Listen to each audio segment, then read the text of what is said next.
नमस्कार दोस्तों, राज pharmacy channel में आपका स्वागत है। आज हम उस टॉपिक पर चलेंगे जिस पर लोग जानना चाहते हैं कि हमको कितना धन रहेगा। हमारे हाथ में धन रुकता नहीं है, हम बहुत कमाते हैं फिर भी हाथ में रहता नहीं है, घर में पैसा आता नहीं है। लक्ष्मी का योग है कि नहीं है। धन से संबंधित तरह तरह के सवाल लोग पूछते हैं। तो हम एक वीडियो इसी पे बनाए हैं कि हाथ में आपका धन रहेगा नहीं रहेगा, ज्यादा रहेगा कम रहेगा, आएगा खर्च हो जाएगा, कैसे जानेंगे। तो आज का ये हमारा टॉपिक है धन की कोठरी। हाथ में धन की कोठरी। अब धन की कोठरी कोठरी क्योंकि हस्तरेखा तो बहुत प्राचीन काल से चला आ रहा है, तो पहले के लोग छोटा घर को कोठरी कहते थे। तो आज भी जो ज्योतिष हस्तरेखा किताबों में धन की कोठरी का ही नाम इसका दिया हुआ है, तो हम भी आज इसका नाम रखे हैं धन की कोठरी। तो हाथ में धन की कोठरी कहां रहती है, तो चलिए शुरू करने से पहले दोस्तों मेरे वीडियो को लाइक, सब्सक्राइब, शेयर करना न भूलेंगे। धन्यवाद। तो फिर चलते हैं हम वीडियो की ओर। ये इंसान की हथेली। मैं पिछले 3-4 क्लासों में इस पर तो डिस्कस हो चुका है कि हाथ में कौन रेखा कहां होती है, लेकिन नए दर्शकों को जो बाद में हमसे जुड़ रहे हैं उनके लिए मैं बता दूं कि हाथ में थोड़ा सा बता रहा हूं, बहुत डिटेल नहीं, क्योंकि आप लोग तो पहले से जान गए हैं।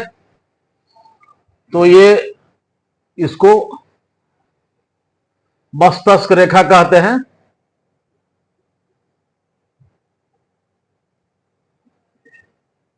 ये मस्तक रेखा है, ये जीवन रेखा है,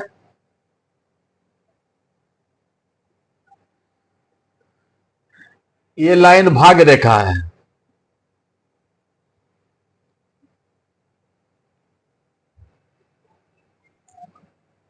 ये 3 प्रमुख लाइन अभी आपको हमने बताया।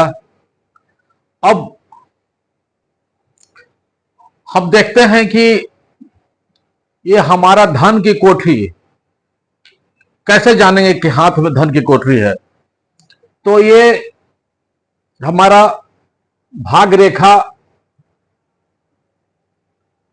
के पास एक रेखा ऐसे निकलती है जो कानी उंगली, कनिष्ठा उंगली के नीचे की ओर जाती है।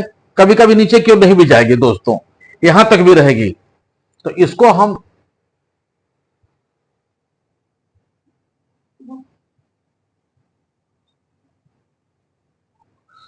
इसको हम बुध की रेखा कहते हैं।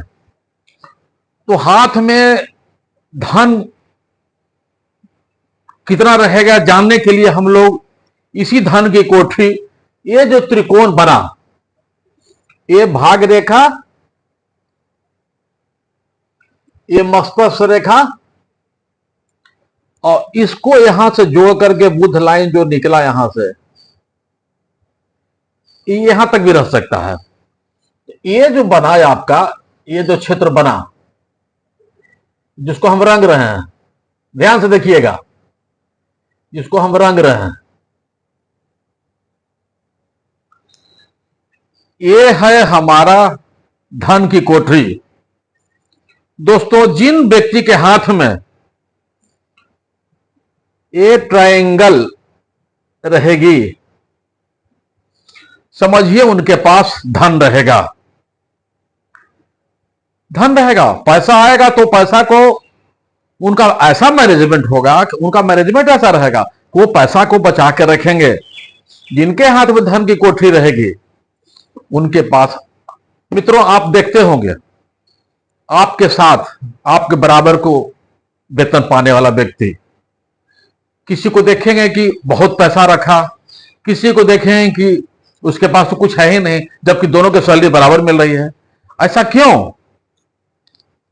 तो जिनके हाथ में ये धन की कोठरी होती है उनका मनी मैनेजमेंट इतना तगड़ा होता है, खर्च इस ढंग से करते हैं कि वो बहुत पैसा अपने पास बचा लेते हैं।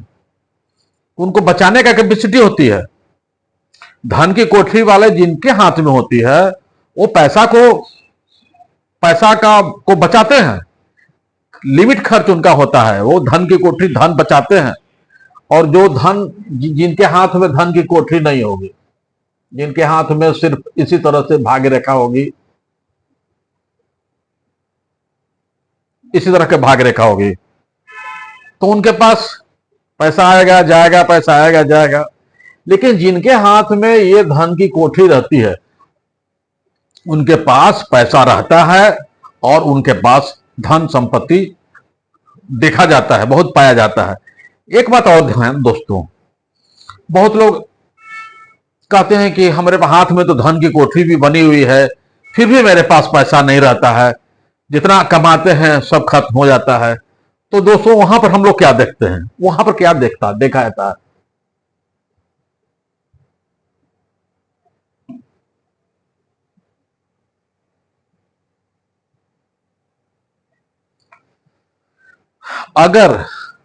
अगर ये जो कोठरी बनी हुई है आपका, ये धन की कोठरी, त्रिभुज जो बना हुआ है, धन का त्रिकोण, ट्रायंगल, इसको अंग्रेजी में हम लोग मनी ट्रायंगल भी कहते हैं।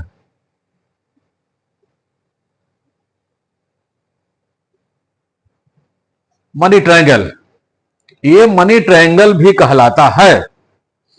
अगर किसी हाथ में देखेंगे कि पैसा तो बहुत कमा रहे हैं लेकिन पैसा रहता नहीं है उनके पास, उसका वजह क्या है? उसका वजह है कि कहीं ना कहीं ये जो लाइन है, जो त्रिकोण है, कहीं ना कहीं से दोस्तों खुला रहेगा। कहीं ना कहीं से थोड़ा सा भी ये ऐसे खुल गया, ये इतना छोटा सा भी खुल गया तो आपके पास पैसा नहीं रहेगा। वो ये आप यहां से जमा कर रहे हैं, यहां से निकल रहा है, यहां से जमा हो रहा है, यहां से निकल रहा है। तो ये बीच में जो आपका जो खुला हुआ जो है, तो धन की रेखा का कोई औचित्य नहीं रह जाता है। एक बात और, ये धन की रेखा, मनी ट्रायंगल, हाथ में जितनी बड़ी होगी उतना पैसा आपके पास रहेगा। अगर ये ट्रायंगल, इतना बड़ा ट्रायंगल है किसी का, ये बड़ा एरिया लिए हुए है, समझिए कि आपके पास बहुत संपत्ति है। जितना बड़ा ट्रायंगल उतना ज्यादा धन। अब इसके पीछे भी एक लॉजिक है। ये धन आपको कैसे आ रहा है? इस ट्रायंगल के बनने से धन कैसे आ रहा है? इसके पीछे लॉजिक जो हमारा हस्त रेखा में बतलाया गया है, ये हमारा भाग्य रेखा, भाग्य हमारा साथ दिया, भाग्य हमारा साथ दिया। ये दिमाग का हमने उपयोग, मस्तिष्क रेखा, ये हमने दिमाग का उपयोग किया। हमने अपने किसी काम से अपने दिमाग को, ब्रेन को यूटिलाइज किया, भाग्य ने हमें साथ दिया। और बुध, धन और आपकी वाणी, बुध वाणी की देवता होते हैं। जिस आदमी का बुध पर्वत डेवलप होता है, जिनको बुध रेखा होती है, वो आपको बात करेंगे तो आकर्षित कर लेंगे आपको, बुध वाले। तो ये बुध की रेखा, तो बुध की रेखा, बुध से हम आकर्षित कर रहे हैं। अगर बिजनेस हम कर रहे हैं तो हम आकर्षित कर रहे हैं। तो ये आकर्षण करने का रेखा हो गया, बुध का रेखा, धन का रेखा। तो ये आपका भाग्य का रेखा, ये दिमाग का रेखा, और ये बुध रेखा से आपकी वाणी या बिजनेस करते हैं तो उसका रेखा। तीनों मिला, आपके पास धन रहेगा। एक बात और दोस्तों, एक बात और, अगर इसके भीतर भी कोई त्रिभुज बन जाता है तो और अच्छा, उसको हम लोग मानते हैं कि ये और ही अच्छा है। अगर इसके अंदर चला गया तो आपकी संपत्ति और बढ़ जाएगी। तो दोस्तों, धन की कोठरी पर ये हमारा व्याख्यान था जो हमने आप लोग को समझाया। आशा करते हैं कि आप लोग समझ गए होंगे। दोस्तों, एक बात और कहूं, अगर आप हमसे फोन कंसल्टेंसी लेना चाहते हैं या हमसे अपना हस्तरेखा पर कुछ डिस्कशन चाहते हैं, हस्तरेखा दिखलाना चाहते हैं, तो आप मेरे व्हाट्सएप नंबर 9334196244 933419644। आप इस नंबर पर कॉल कर आप अपना अपॉइंटमेंट ले सकते हैं, आप अपना प्रॉब्लम शेयर कर सकते हैं और हम आपको परामर्श देने के लिए हाजिर हैं। तो मिलते हैं अगले वीडियो में। धन्यवाद।